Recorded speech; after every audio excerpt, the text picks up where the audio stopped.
Qu'est-ce qu'on en a à foutre que les locaux aient ou n'aient pas assez d'argent pour faire ceci ou cela? C'est un commentaire qui revient tout le temps quand on parle d'expatriation. Gna gna gna, t'as été expatrié en Roumanie, t'as la belle vie, mais le Roumain de base, il a du mal à payer son loyer. Les mecs qui sont à Dubaï. Gna gna gna, toi t'es à Dubaï, tu fais du business, mais les travailleurs pakistanais qui construisent les stades de foot, ils sont maltraités. Le mec à Singapour. Toi t'es à Singapour, hein, tu fais du business, mais attends, t'es un étranger, mais après tu peux revenir en France si t'as un problème, alors que les Singapouriens, ils sont trop dans la galère. Gna gna gna gna. Qu'est-ce qu'on en a à foutre? Je vais t'expliquer une chose.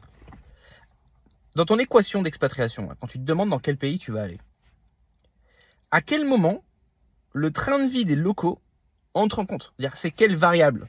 Tu as plusieurs variables. Tu as le climat, l'argent, le machin, le truc, le train de vie, la culture. À quel moment ça te concerne le train de vie des locaux? Je vais te dire un truc. Attention, ça va être un scoop. Que tu ailles ou que tu n'ailles pas à Singapour, à Dubaï, où tu veux, le train de vie des locaux est exactement le même. Je vais répéter doucement. Que tu t'expatries ou non, le train de vie des locaux est exactement le même. D'accord? Que tu ailles ou non bosser pour une boîte qui est, je sais pas, en Afrique, pour bosser pour des... T'es ingénieur, tu vas travailler dans pour une mine en Afrique. Évidemment, en tant qu'expatrié, tu auras des conditions de vie exceptionnelles, alors que les Africains sur place, eux, ils ont à peine de quoi construire une maison en terre. Mais si tu venais pas, ce serait la même chose pour eux. Si tu venais pas à Dubaï, le travailleur pakistanais, ce serait exactement la même chose pour lui. C'est pas de ta faute si ces gens-là ont des conditions de vie difficiles. Donc pourquoi tu t'en préoccupes?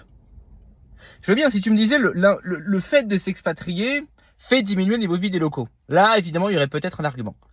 Mais c'est pas du tout le cas. Le fait de t'expatrier ne change rien. En réalité, ça change en positif. Pourquoi? Plus il y a de capitaux qui vont dans ces pays, plus il y a de talents qui vont dans ces pays, plus le pays se développe.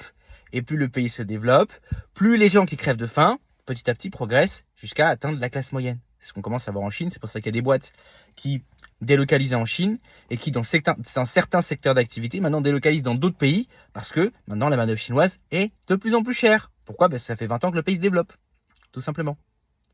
Donc arrêtez de me sortir ces conneries, de me dire que nanani nanana, à droite et à gauche dans tel pays, le train de vie des locaux. J'en ai rien à foutre du train de vie des locaux. Moi, ce que je vois, c'est qu'en France, je suis taxé à 75%.